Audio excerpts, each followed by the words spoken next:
So we've been through it. I'm going to say it. It's ugly. It hurts. But Muslims are a failure. Our masajid are a failure. Our community is a failure right now. Okay?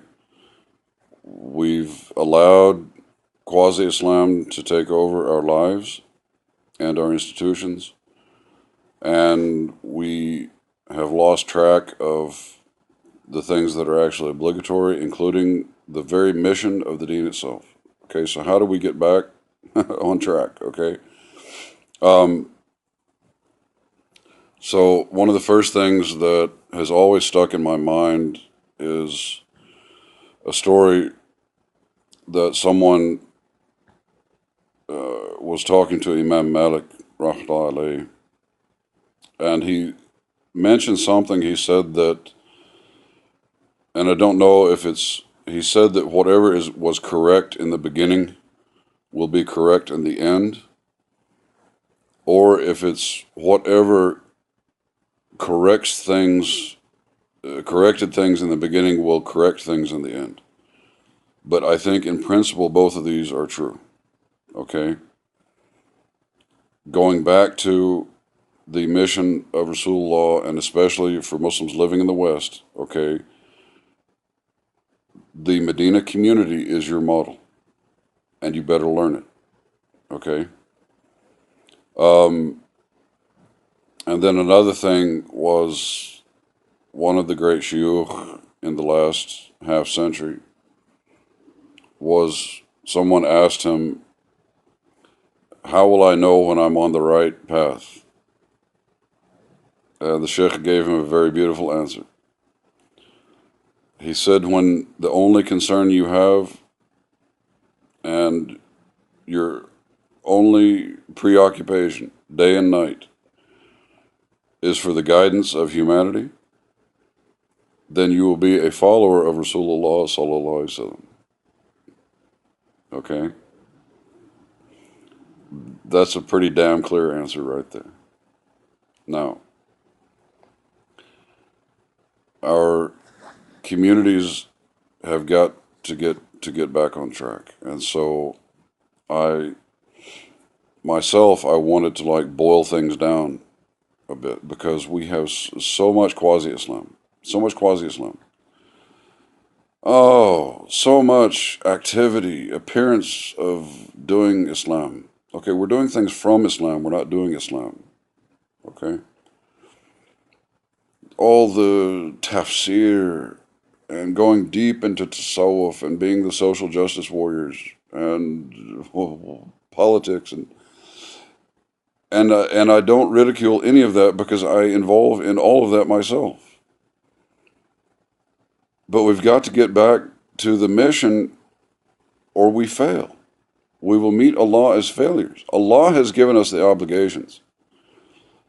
And doing all these other things is following our whims. It is nafs. It is hawa. Okay? If we're doing it and we're ignoring the mission. And so I passed a question on to some shuyukh that I know a couple of years ago.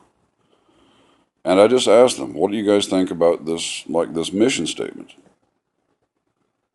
And they came back and said, your mission statement is correct. I said that in this mission statement, okay, the mission of especially Muslims living in the West, okay, your mission is to open the doors of Islam for every human being. Number one. Number two is to build a community that functions for that mission.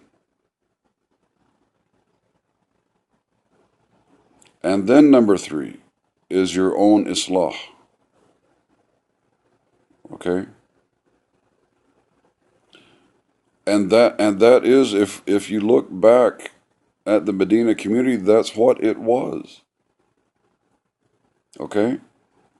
Your job, and I mean obligatory on you, on every Muslim now, because we're in a state of failure. and this quasi-Islamic, distraction and confusion and chaos, and our community is collapsing. We have spread ourselves out in so damn many different directions that everything we're doing is failing. Okay? We've got to get our brain back in the deen. So, to get to this mission again, what your job is, my Muslim brother, my Muslim sister, is to work to open the door of Islam for every human being. And I don't mean by going to non-Muslims and telling them about Islam. Advertising Islam is not dawah. You have got to build a functional community, and you have not a functional community. You have existing converts who have been ignored and abandoned and forgotten for decades. And that is why you will burn in Jahannam if you don't fix yourself. Okay, and get back to the obligations of deen. Okay, and I'm very serious about that. Efforts need to be concentrated again back on the Muslim community.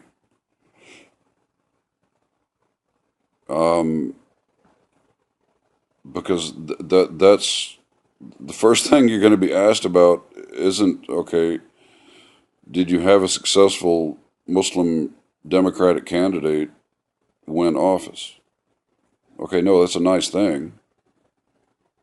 But did you fail at the mission of deen and you forgot the converts and you didn't build a community that functions for Islam's mission? Oops. Okay, you lost.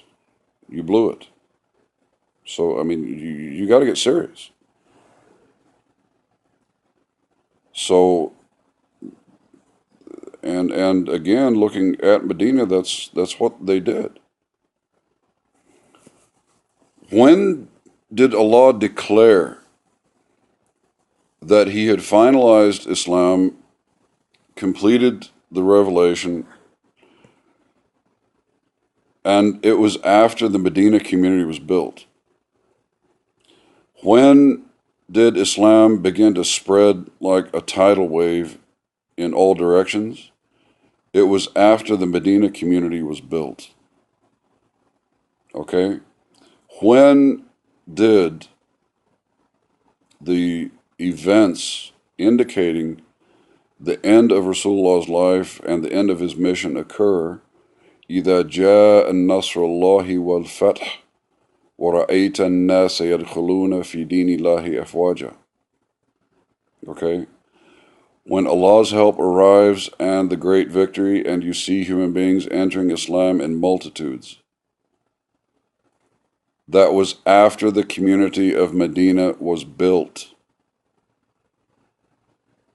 Muslims, if you want to stop losing and stop being destroyed by Allah, Allah is destroying you. Allah is destroying the Muslim world. And your community here has collapsed. Okay?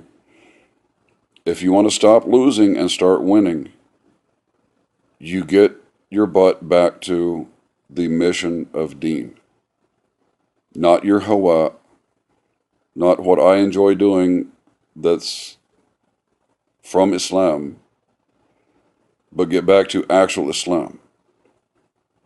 And the shortcut to that, I'm telling you that the shortcut to that, the shortcut to getting rid of quasi-Islam and protecting ourselves from Allah's destruction is to get back to the mission. And we've got to build this community, and we've, okay, because I mean the programs and the projects and the know-how are there. We've got converts in the community here who have been around, 20, 25, 30, 35 years. We know what we're doing, and we can't get support from anybody. We can't get help from anywhere. We're not getting, I've been to so many masajid. I can't get the quasi-imam to cooperate. I can't get the board of the quasi-masjid to cooperate. I can't get my quasi-Muslim brother or my quasi-Muslim sister to cooperate. So I mean, you make your decisions, but I mean, I've laid it out. Okay, I've laid it out for you, and really, I hope that you'll go through this again and listen and let it sink in, and call me up. All right, Jazakumullah khair. Assalamu alaikum.